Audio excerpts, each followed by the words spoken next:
It's your boy 3D's baby. As always, before we get the video started today, please watch the whole video. Like, share, subscribe, save it to your playlist. Let's get right into it. So we're gonna get this screen share popping. So we're hopping right into the session here today. We're gonna go kind of fast, so as always as well. If I'm going too fast, feel free to pause, stop the video at any point in time, or rewatch the video. Okay, so today we're gonna be talking about what I like to call the second section of the mix window or the Logic's DAW program here. So we're going to be talking about this space here. So we talked about up here, the top toolbar. So today we're going to be talking about the actual track window. So first I'm going to show you guys one of the most prevalent questions. How do you change the color of the tracks? How do you record tracks? So to record tracks, well, let's do color. So to change the color, we just right click the actual track, go down to name color by region, and then you show the colors, and then we can, switch these colors up like that. And we can do the same thing by clicking on this, and it's going to switch the colors up in the mixed window as well. You see what I'm saying? But if that doesn't work, there's another way to do that, but we're going to talk about that in another video, and I'm going to have that soon. So moving forward, here's another thing that you can do here. I'm going to open a new track just so that you can see. So we press this to open a new track, and to get recording, like I said, you just press this button up here, the record button, or this moment in time right now, God, we just thank you. Start recording just like that. And but since I'm doing this video live, it's not picking up. So actually, this moment in time right now, God, we just thank you for everything that you're doing in the atmosphere right now. There we go. We recorded. So whenever you're recording, you're going to see these wavelengths pop up here in your recordings. That's natural. You don't want them too big. You don't want them too small. We'll talk about all of that in another video. This is just the beginner video, and we'll get into bussing out and how to record properly and all of those kind of things. But right now, we're just going to talk about the basics and get you running on what's going on here in this window. So one thing I do definitely want to talk about is we have some tools here, a tool toggle.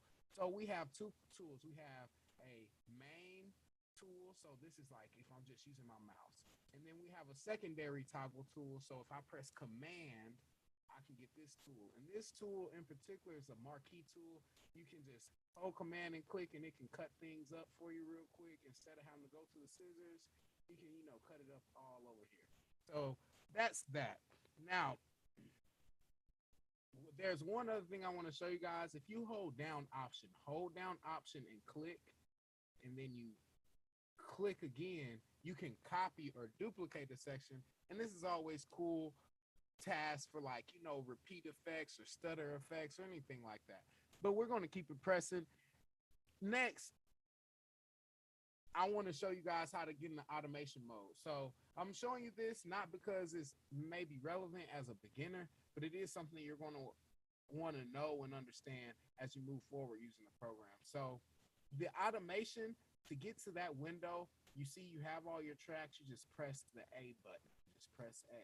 If you press A, it'll pop into automation mode. And let's say you have any plugins on the track, you can see those plugins here. Right now we don't have any plugins, so it's just showing that this is the main volume, which if I clicked in here, I could adjust the volume. You see that volume knob moving, and we're going to talk about that section here soon in the next video. And then we have, just the pan, mute. We have just some basic controls. So the same thing you hear, see here, mute, solo, record, initialize. You have those things here in that main category as well.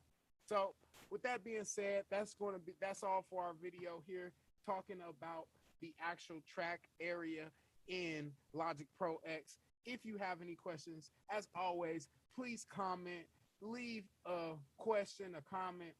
As always, please subscribe, and it's your boy 3D baby. And never forget, you're not alone. We have some merch coming. Well, we have some merch in the link below us to the merch. If you ever want to support the cause, if you ever felt alone, we want to make sure you know that you're not. All right, it's your boy 3D for the second time, and I'm out. So actually, I want to give you guys one final tip And this final tip is, drum roll please, how to press play and stop. It seems so simple, but it is so useful. So space bar for play, and then you can Father God. disengage it just like that. So I want to give you that, guys, that quick tip, and I'll see you soon.